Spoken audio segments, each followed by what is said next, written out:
First of all, though, I want to talk about the latest goings-on in Washington, where President Joe Biden last night signed an executive order directing federal agencies to undertake a number of initiatives to try and protect the rights of women to access reproductive health care. This, of course, is in the wake of that very controversial Supreme Court decision allowing the individual states to decide whether or not they want to force a woman to carry a pregnancy to term against her will. Let's speak to Dr. Richard Johnson, who's a lecturer in US politics here in London at the very well-established Queen Mary University. Thank you very much for joining us, Richard. So what can Joe Biden do to fight this decision from the Supreme Court?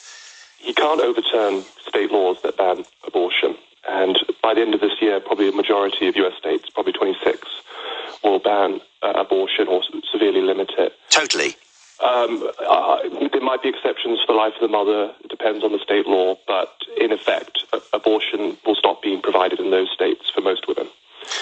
But presumably women will still be, if you live in a state where it's banned, you'll still be able to cross the border into another state where it's not, won't you? That's the key for the Biden order. Basically, the underlying subtext of all this is if you live in a state that's going to ban abortion, you need to go to another state, and the federal government will try to do what it can to protect you legally in order to do that. But really, this order, it's going to offer things like information about where women can go. It's going to say that states that provide emergency treatment should accept women who come from other states. But it's fairly weak in some areas. This is really important. So what you're saying here is that if you live in a state where it's banned and you would like a termination, you may even face legislation stopping you going to state where it is legal. That's right. So some state governments are already in the process of applying civil or even criminal liabilities to women and doctors who might travel to another state to provide abortion if it's illegal in the state they're from. So what we're saying here, you could end up with a doctor who's performed one of these, in brackets or inverted commas, illegal abortions, being sent to prison. In an extreme case, what the states seem to be doing at the moment is trying to impose huge fines on people, so that basically it would just make it completely beyond any realm of affordability. In order to do this, you'd go bankrupt basically if you fell afoul of these laws. The Biden administration, this executive order, is convening a team of volunteer lawyers to help people in these situations, and that's really as far as it can go, because the federal government can't provide federal funding for abortion. That's already law passed back in the 80s called the Hyde Amendment. So it can't even use its own resources to pay lawyers to protect these women. It has to ask volunteers to step in, and it can try and coordinate them. That's frightening. When did the US start to politicize their Supreme Court? The ultimate judges of anything that happens in the country are chosen by politicians and political parties. I mean, I think the court has always been political because of that. I think what's changed in the last few decades is that it's become identifiably partisan as well, so that now the party of the president who appoints the judge is a clear read on the ideology of justices. In the past, sometimes presidents would appoint justices, and then those justices would be quite political, but maybe in unpredictable ways, different from what. But now, presidents take enormous care in ensuring that they're appointing someone who shares basically their vision of America and putting them on the court. And Donald Trump getting 3 on the court in just 4 years has given him a very substantial imprint on the court. And that, to me, is the essential problem here. A, they're political, but B, presidents come and go. Supreme Court judges don't. Once you've got that job, you've got that job for life. That's right. I mean, Clarence Thomas, who was appointed by George Bush Sr. over 30 years ago, is still on the court.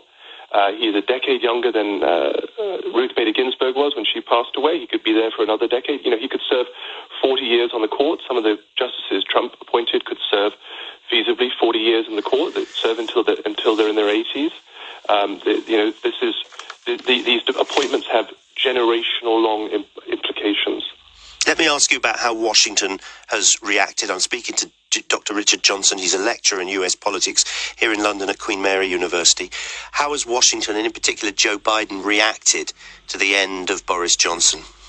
I think Biden and Johnson had a fairly good relationship, but there was always an awkwardness because I think Boris Johnson would say this is an unfair comparison, but because he was always compared to Trump, particularly in the kind of Democrat-leaning segments of the press in the US, it made it awkward for Biden to embrace him too much because Democrats would always have this kind of air of suspicion about Boris Johnson. So I think obviously he's not going to indicate that he's happy that Boris Johnson's gone, but I think that he might be breathing a slight sigh of relief if someone else is coming in to replace him. It just makes the politics for Biden within his party a bit easier if he's seen to be working with someone who's not associated in the public mind with Donald Trump. And one of the things they clashed over, though, was the Northern Ireland Protocol, yes?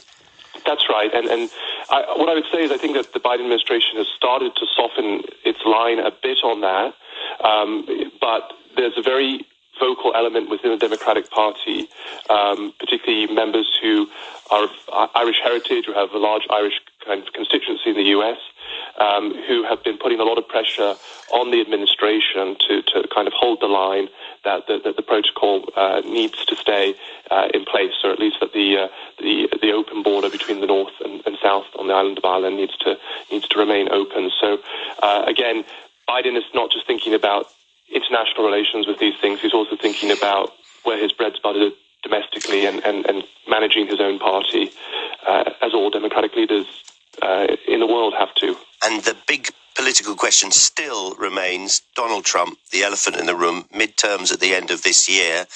Is he still favourite to be the Republican choice again? He is, yeah. He has about an 80% approval rating. 80? Yeah, among Republicans. And those are the people who are going to be voting in the primaries in early 2024.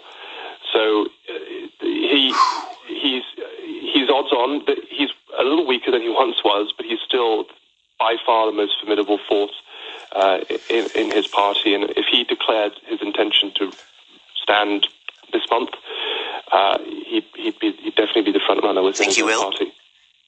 Think he'll go for it? I think he will. Yeah, I do. Right. Yeah, Richard, thank you as always. Great information. Dr. Richard